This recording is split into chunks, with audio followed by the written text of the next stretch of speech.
Alright, well, what we're going to attempt to do today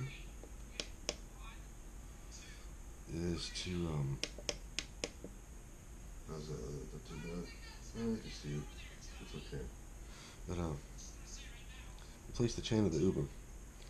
A result of that burnout stunt stretched out the last chain pretty bad. Now,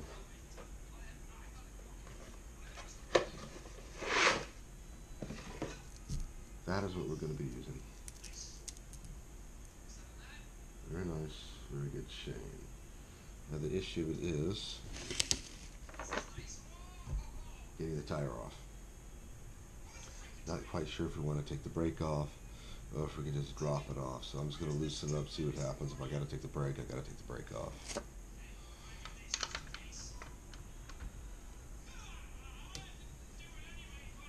Oh, really? This is going to be real interesting. Should get this thing strapped down to something.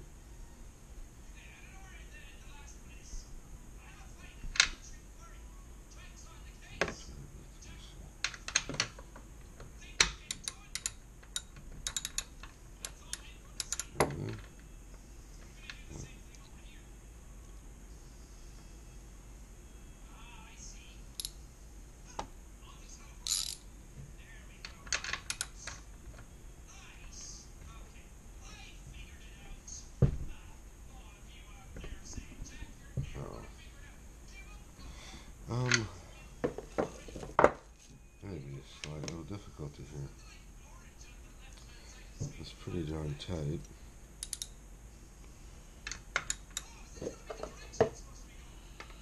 That's a good sign, but it's a terrible sign for somebody trying to do a solo by hand.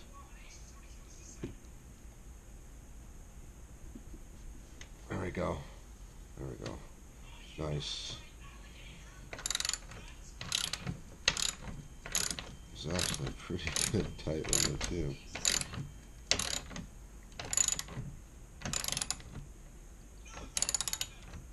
There we go.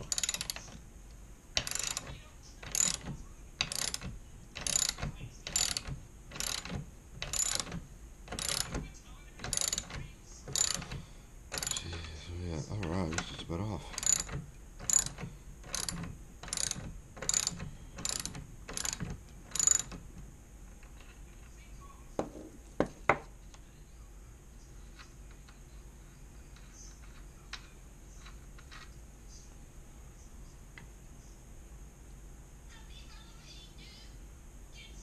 This space for this side too, so. Alright.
That might be able to do it right there. No, I gotta get it past that spacer. So take the spacer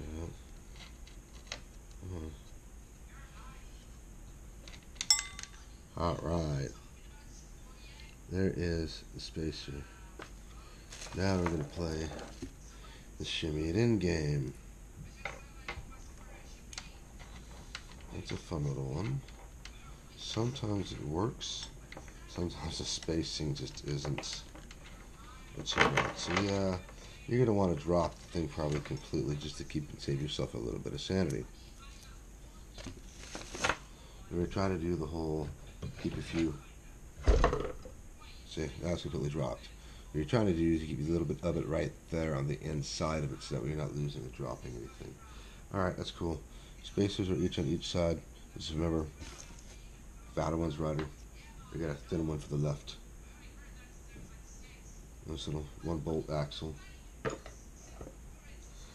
And yeah, it just slid right out of the brake caliper, so cool. Yay, me. So then what we'll do is we'll go ahead and inspect. It was looking a little warped to me when we were running it through. Might be a bent. I have beaten on it pretty bad a little bit. Bearing seems to be alright. Seems to be okay. Maybe a little WD-40 or some grease or something probably help it out. But at this point in time, ain't got it. I'm just gonna farts with it and run with it.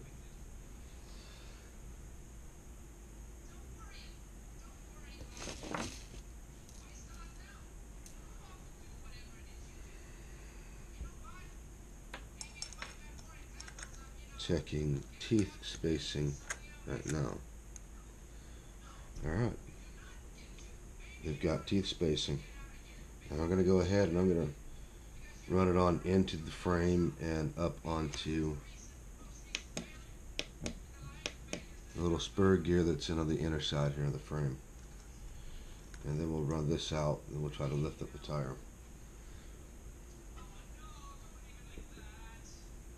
Hopefully with awesome results. If not, well, you know, we'll figure it out. It's starting to look like I may have to take the faceplate off to put it on there. Wow.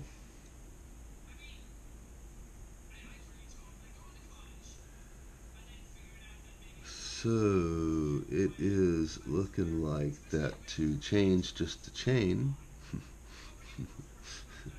We're going to have to tear apart almost one whole side, I believe, unless there's a way. Well, if I loosen up the tension piece over here, I'm not sure if I can push the shaft in. I was hoping just to be able to swap the chain onto it.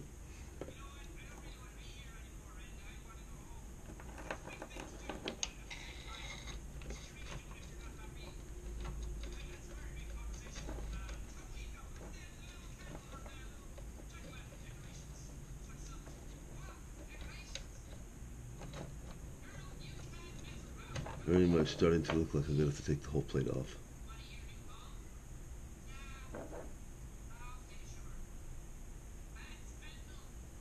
There's got to be a simpler way just to get the chain back on.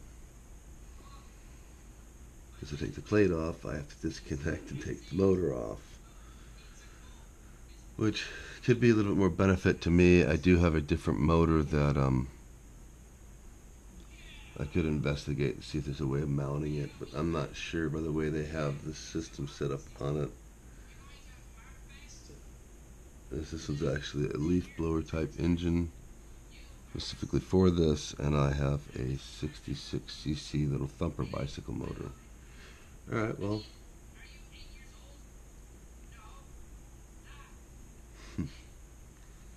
This is really starting to turn into a bummer.